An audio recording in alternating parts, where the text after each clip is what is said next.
देख रहे हैं नेटवर्क 33 राजकुमार के साथ। तो चलिए बढ़ते हैं आज की कहानी की ओर। दोस्तों, रात के वक्त जब सभी लोग अपनी गहरी नींद में सोए हुए रहते हैं और रात में उन लोगों से हमारा सामना होता है जो लोग हमें कभी दिखते नहीं हैं, खासकर अमावस्या की रात जो सबसे ज़्यादा डरावनी रात होती है। उस रात तो लोग बाहर निकलने से कतराते हैं, लेकिन मैं बहुत ही अलग था। खासकर मैं इन सब पर बिल्कुल भी विश्वास नहीं करता था, इसलिए मैं हर वो चीज़ करता था जो भूतों से संबंधित होता था। लेकिन फिर एक दिन मेरे साथ जो हुआ उसे मैं आज तक भुला नहीं पाया। तो दोस्तों, ऐसा क्या हुआ मेरे साथ जिससे मैं खौफज़दा हो गया? आइए जानते हैं मेरी इस दर्दनाक और डरावनी घटना को। दोस्तों, दिसंबर का महीना और उस वक्त मैं अपने पढ़ाई में मगरूर था। लेकिन जब मेरा कॉलेज ख़त्म हुआ तो उसके बाद मुझे पता चला कि मेरा एक दोस्त लड़की भगा कर लाया है। जब ये बात मुझे पता चली तो उसके बाद मैं उससे मिलने के लिए गया। जब मैं उससे मिलने के लिए गया तो उसके बाद उसने बताया कि वो लड़की आसाम से निकाल कर लाया है। उसने कहा कि वहाँ का रिवाज है, वहाँ पर किसी की शादी नहीं होती, लड़की को भगाकर शादी करनी होती है और अगले ही दिन तुम वहां पर वापस जा सकते हो। लेकिन अगर तुम भागते वक्त पकड़े गए तो तुम बहुत ही पिटोगे, इसलिए बिना किसी को पता चले तुम वहां से लड़की भगा सकते हो। उसकी ये बात सुनकर मेरे तो दोस्तों होश ही उड़ गए। मुझे उस वक्त लग रहा था जैसे कि वो झूठ बोल रहा है, लेकिन जब उसे अपने ससुर से बात करते हुए देखा तो मैं समझ गया कि वो सच बोल रहा है। और जब मैंने उसकी बीवी देखी तो उसके बाद मैंने ये तय कर लिया कि मैं भी आसाम से कोई लड़की लेकर आऊँगा। और फिर मेरे एक दोस्त संगम ने भी वहाँ जाने की जिद की, जिसके चलते हम दोनों ने ये तय कर लिया कि हम वहाँ पर जाएंगे और वहीं से ऐसी ही बीवी लेकर आएंगे। उस वक्त मैं बहुत ही ज़्यादा खुश था, क्योंकि अपनी ज़िंदगी में पहली बार मैं ये सब करने जा रहा था। जिसके बाद मैंने घर वालों को बिना बताए आसाम जाने के लिए तैयार हो गया। मैंने घर वालों को सब कुछ बता दिया कि मुझे आसाम जाना है। जब मैंने अपनी पूरी तैयारी कर ली तो उसके बाद मैंने संगम को कॉल मिलाया और मैंने उसे पास के बस स्टैंड पर मिलने को कहा। और जब मैं भी घर से निकला तो मैं सीधा उसी बस स्टैंड के पास जा पहुंचा। जब मैं वहां पर गया तो मैंने देखा कि वहां पर संगम आ चुका था। संगम को देखकर मैं बहुत ही ज़्यादा खुश हुआ कि चलो कोई तो साथ में है, और वैसे भी वहां पर पहली बार जा रहा था, इसलिए किसी का साथ होना बहुत ज़रूरी था। मैंने उस दोस्त से उस जगह के बारे में सब कुछ पूछ लिया था, लेकिन मुझे क्या मालूम था कि मेरे साथ वहां पर कुछ होने वाला है। जब हम बस में बैठ गए तो उसके बाद हम दोनों निकल पड़े। खैर, पूरा सफ़र करने के बाद जब हम आसाम पहुंचे तो उसके बाद हमने देखा कि वहाँ का नज़ारा बहुत खूबसूरत था। खैर, पहले तो हम एक होटल में गए रुकने के लिए, और वहीं होटल के पास एक गांव था, तो हमने सोचा कि इस गांव में घूमने के लिए जाएंगे। फिर अगले दिन उस वक्त हमने होटल में ही अपनी रात गुजारी, और उसके बाद जब सुबह हुई तो हम उस गांव में घूमने के लिए चले गए। हम उस गांव में पहुंचे तो मैंने देखा कि वहां पर लड़कियां तो बहुत थी, लेकिन वो लड़की इतनी खास खूबसूरत नहीं थी। मैंने गांव में अंदर जाकर भी देखा कि कहीं तो कोई लड़की मिले। यही सब सोचते सोचते जब मैं आगे बढ़ रहा था कि तभी संगम को एक लड़की पसंद आ गई, और उसके बाद वो उसे देखने लगा। फिर मैंने सोचा चलो इसका तो कुछ हुआ, और फिर मैं अकेले ही आगे जाने लगा। जब मैं गांव के आखिरी छोर पर पहुंचा तो उसके बाद मुझे एक घर दिखाई दिया जो कि गांव से अलग बना हुआ था। उस घर को मैं अभी निहार ही रहा था कि तभी एक लड़की कपड़े लिए घर से बाहर निकली।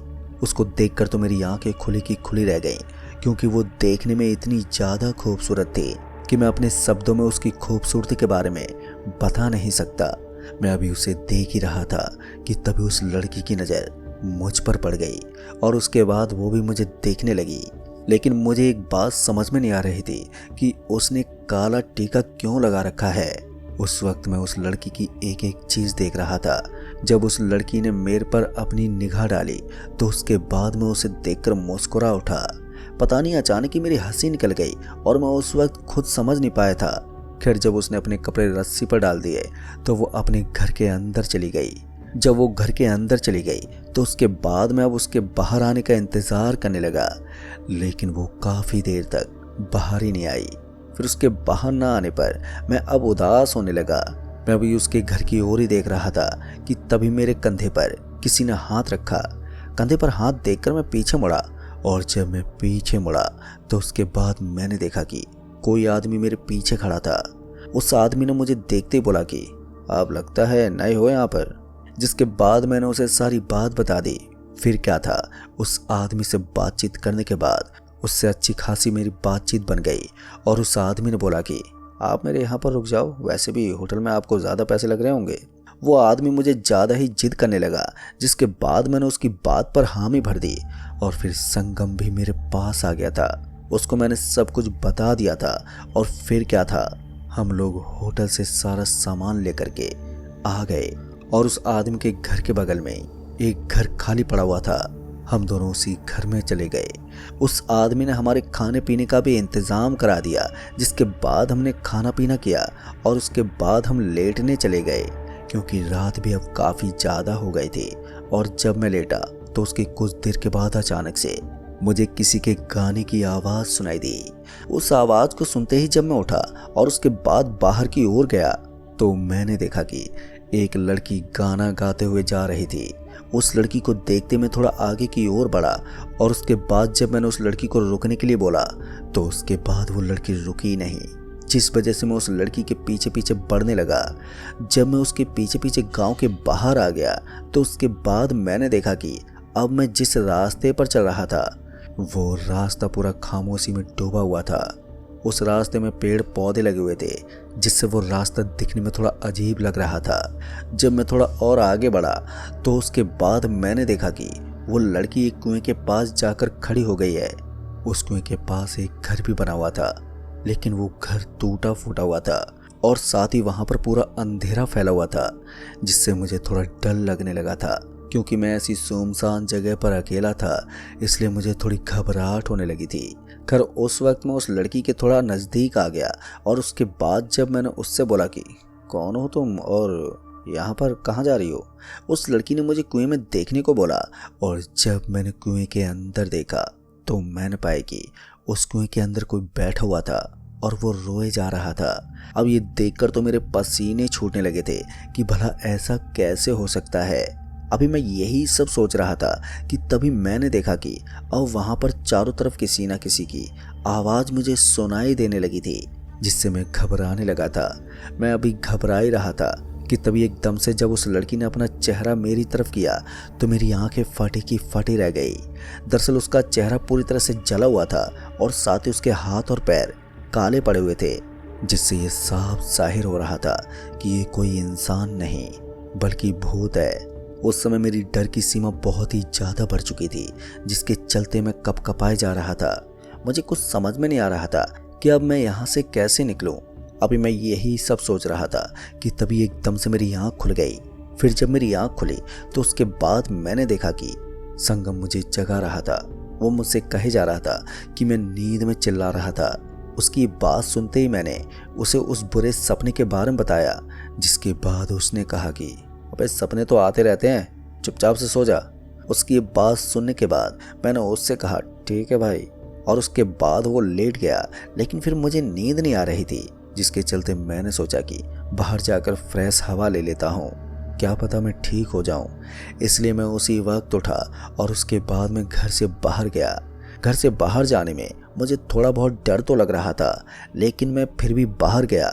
जब मैं बाहर गया तो उसके बाद मैंने देखा कि बाहर का नज़ारा बिल्कुल खामोश था, जिससे साफ जाहिर हो रहा था कि सब लोग सोए हुए हैं। अभी मैं वहाँ पर अपनी नज़रों को घुमाया जा रहा था कि तभी मेरी नज़र उसी लड़की के घर पर पड़ी। तो मैंने देखा कि वो लड़की घर के बाहर खड़ी होकर इधर उधर देख रही थी। उस लड़की को देखकर मैं बहुत ही खुश हुआ। फिर मुझे लगा कि ये समय तो बहुत अच्छा है उससे बात करने का। ये सब सोचकर जब मैं उसके पास गया तो उसके बाद उसने मुझे देखकर कहा कि क्या चाहिए आपको। जिसके बाद मैंने उससे कहा कि कुछ नहीं, बस आप। मेरी ये बात सुनते वो चौंक गई। उस वक्त मैं उसे पटाने की पूरी कोशिश कर रहा था, लेकिन वो मुझे बिल्कुल भी भाव नहीं दे रही थी। जब मैंने उसे बात करने की कोशिश की कि तभी वो घर के अंदर चली गई। उसको घर के अंदर जाता देख मुझे उस वक्त बहुत ही गुस्सा आया कि ये ज़्यादा ही घमंडी है। जिसके बाद मैंने वहाँ से जाने की सोची। जब मैं वहाँ से बढ़ने लगा कि तभी मुझे किसी ने आवाज़ लगाई, और जब मैंने पीछे मुड़कर देखा तो मैंने पाया कि वो लड़की घर से बाहर आ गई थी, लेकिन अब उसने अपने कपड़े बदल लिए थे और वो अब पूरी तैयार होकर मेरे सामने खड़ी थी। वो उस वक्त इतनी ज़्यादा खूबसूरत लग रही थी जैसे आसमान से कोई अप्सरा उतरी हो। उसे देखकर मैंने बोला कि आपने मुझे बुलाया था क्या? जिसके बाद वो लड़की मुंडी हिला के आगे की ओर जाने लगी। उसको जाते हुए देख मैं भी पिघल गया कि लगता है मेरा नसीब खुल गया है। और फिर क्या था, मैं भी उस लड़की के पीछे पीछे बढ़ने लगा। जब मैं उसके पीछे पीछे जा रहा था तो पता नहीं मुझे ऐसा लग रहा था जैसे कि मैं सपना देख रहा हूँ। अभी मैं यही सब सोच रहा था कि तभी वो लड़की रुकी और मुझे पीछे मुड़कर देखने लगी, और साथ ही वो मुझे एक प्यारी सी मुस्कान दे रही थी। और उसके बाद उसने मुझे अपने पीछे आने का इशारा किया। मैं इशारा देखकर सीधा उसके पीछे पीछे जाने लगा, और उस वक्त मुझे बस उस लड़की की पड़ी थी। मैं पीछे पीछे काफ़ी आगे तक आ गया था, जिसके चलते मैंने उससे बोला कि आप कहीं जा रही हैं क्या? जिस पर उसने मुझे कोई जवाब ही नहीं दिया। उसके जवाब न देने पर मुझे बहुत ही अजीब लगने लगा कि आखिर ये बोल क्यों नहीं रही है। अभी मैं यही सब सोच रहा था कि तभी वो लड़की मुझे एक ऐसी जगह पर ले आई जहाँ पर पूरी तरह वीरान जगह पड़ी थी। वहाँ पर एक कुआं भी था, और उस कुएं को देखकर तो मेरी आंखें खुली की खुली रह गईं, क्योंकि वो वही कुआं था जो मैंने अपने सपने में देखा था। उस वक्त मेरी सिट्टी बिट्टी गुल हो गए थे। उस वक्त मुझे डर तो बहुत लग रहा था, लेकिन जब उस लड़की ने मुझे अपने पास बुलाया तो उसके बाद मैं रुका नहीं और उस कुएं के पास जाने लगा। जब मैं उस कुएं के पास पहुंचा तो मैंने देखा कि वहां पर वही घर बना हुआ था जो मैं सपने में देख रहा था। उस वक्त मुझे कुछ ना कुछ गड़बड़ लगने लगी थी, जिसके चलते मैंने उससे कहा कि आप मुझे यहाँ पर क्यों लेकर आई हो? मैंने अभी उससे यही सवाल किया था कि तभी उसने कहा कि मैंने उसकी बात पर गौर किया, और उसके बाद जब मैंने नीचे की ओर देखा तो मेरी तो हालत पतली पड़ने लगी। दरअसल मैंने देखा कि कुएं के नीचे वही लड़की बैठी हुई थी जो मुझे देख रही थी। मैं उस समय हैरान था कि ये कुएं के अंदर कैसे गई, और जब मैंने वापस ऊपर देखा तो मुझे वो कहीं भी नहीं दिखी। अब ये सब देखकर तो मैं खौफज़दा हो गया था। मुझे ये लगने लगा था कि अब मैं हकीकत देख रहा हूँ। मैं उस वक्त डर से कांपे जा रहा था। जब डरते हुए मैंने उस कुएं के अंदर देखा तो मैंने पाया कि अब वो लड़की उस कुएं के अंदर है ही नहीं। उसको कुएं के अंदर ना पाकर मैं अब और भी ज़्यादा घबराने लगा कि अब ये कहाँ गई। वहाँ का माहौल अब पूरी तरह से खामोशी से पसर गया था, जिसके चलते मैंने सोचा कि मुझे यहाँ से निकल जाना चाहिए। और जैसे ही मैंने वहाँ से निकलने की सोची कि तभी उस घर से उस लड़की की आवाज़ आई, और वो कह रही थी, क्या हुआ, मुझसे मिलकर नहीं जाओगे? उस आवाज़ को सुनते ही पता नहीं मुझे क्या हुआ कि मैं उस घर की तरफ जाने लगा। हालांकि मुझे घर की ओर जाना था, लेकिन मेरे पैरों ने अपने कदम को उस घर की ओर जाने पर मजबूर कर दिया। जब मैं घर के अंदर गया तो उसके बाद मैंने देखा कि वो लड़की एक जगह पर बैठी हुई थी और मुझे अपने पास बुला रही थी। लेकिन अब मुझे समझ में आ चुका था कि ये लड़की कोई इंसान नहीं है। जब मेरे मन में ये ख्याल आया तो उसके बाद मैंने उससे बोला कि तुम क्या करना चाहते हो? जिस पर उसने कहा, अपनी प्यास, जो कई सालों से किसी न किसी का इंतज़ार कर रही थी मैं, लेकिन कोई भी मुझे नहीं देखता था और ना ही मुझे टोकता था, जिसके चलते मेरी प्यास और भी बढ़ती जा रही थी। और इतने सालों बाद तुमने मुझे टोका, जिसके चलते मैंने तुम्हें अपने पास बुलाया है ताकि तुम मेरी प्यास बुझा सको।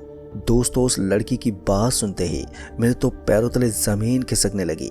उसकी बात सुनकर तो मेरे शरीर के रोंगटे खड़े होने लग गए थे। मैं अब ये सोच रहा था कि मैं कैसे इससे बचूं और यहाँ से निकलूं, लेकिन मुझे कोई भी रास्ता ही नहीं दिख रहा था। मैं उसी वक्त वहाँ से भागा, और जब मैं उस घर के बाहर पहुँचा तो उसके बाद मैंने देखा कि वो लड़की मेरे सामने आ गई है। लेकिन अब उस लड़की का चेहरा पहले की तरह नहीं था, अब वो बिल्कुल बदल चुकी थी। वो देखने में ऐसी लग रही थी जैसे कि वो डायन हो। उसके चेहरे पर कटे फटे निशान थे और साथ ही उसके हाथों से खून भी निकल रहा था। अब ये देखकर मुझे ऐसा लग रहा था जैसे कि मैं यहाँ पर लड़की के लिए नहीं, अपनी मौत के लिए आया हूँ। मेरे दिल की धड़कनें बहुत ही तेज हो गई थी। मैं कुछ समझ नहीं पा रहा था कि अब मैं करूँ तो करूँ क्या, क्योंकि मैं जब भी वहाँ से भागने की कोशिश करता कि तभी वो मेरे सामने आ जाती। मैं डर से सहम गया था, क्योंकि मैंने कभी सोचा तक नहीं था कि मैं ये सब देख सकता था। इसलिए मैंने उस लड़की से बोला, देखिए, जाने दो मुझे, मैं कुछ नहीं करूँगा तुम्हारे साथ। अभी उस लड़की से मैं ये सब बोल ही रहा था कि तभी अचानक से मेरे शर्ट के बटन अपने आप ही खुलने लगे, जिससे मैंने अपने शर्ट को कस के पकड़ लिया। लेकिन अब उस लड़की की आंखें पूरी तरह से लाल हो चुकी थी। उसकी आंखों को लाल होता देख मैं ये समझ गया कि अब ये बहुत ही गुस्से में आ चुकी है। मेरा हाल बेहाल होने वाला है। अभी मैं वहाँ पर डरा सहमा खड़ा ही था कि तभी एकदम से वहाँ पर लोगों की आवाज़ें आने लगी। लोगों की आवाज़ को सुनता देख मेरे दिल में थोड़ी राहत मिली। उसकी आवाज़ को सुनते ही मैंने उससे कहा कि मैं यहाँ पर हूँ। जब मैंने ये कहा तो वो सभी लोग मेरे पास आ गए और उसके बाद उन्होंने उस डैन को आग दिखाकर भगाने की कोशिश करने लगे, लेकिन वो डैन भागने का नाम ही नहीं ले रही थी। फिर उनमें से किसी ने मंत्रों का जाप किया और उसके बाद उसके ऊपर पानी डाल दिया, जिसके बाद वो दर्द से चिल्ला उठी और एकदम से वो गायब हो गई। जब वो गायब हुई तब जाकर मेरी जान में जान आई। तभी वो लोग मुझे गांव में लेकर आए, जिसके बाद मैंने उन लोगों को सारी बात बताई और मेरी बात सुनकर उन लोगों ने कहा कि वो डायन है। रात में वो किसी न किसी को अपना शिकार बनाती है और उसके बाद वो संभोग करके उसे मार देती है। वो तो अच्छा हुआ कि तुम्हारे दोस्त ने तुम्हें जादू देख लिया और उसने हमें खबर दे दी, जिसके बाद हम वहां पर सही समय पर पहुंच गए, नहीं तो तुम्हारी भी लाश और लोगों की तरह मिलती। तो दोस्तों इस कहानी में बस इतना ही। कहानी आपको पसंद आई हो तो वीडियो को लाइक शेयर कमेंट जरूर कर दें। तो मैं आपका दोस्त राजकुमार जल्द ही मिलूंगा ऐसी एक और डरावनी भूतिया घटना के साथ। तब तक के लिए बाय एंड टेक केयर।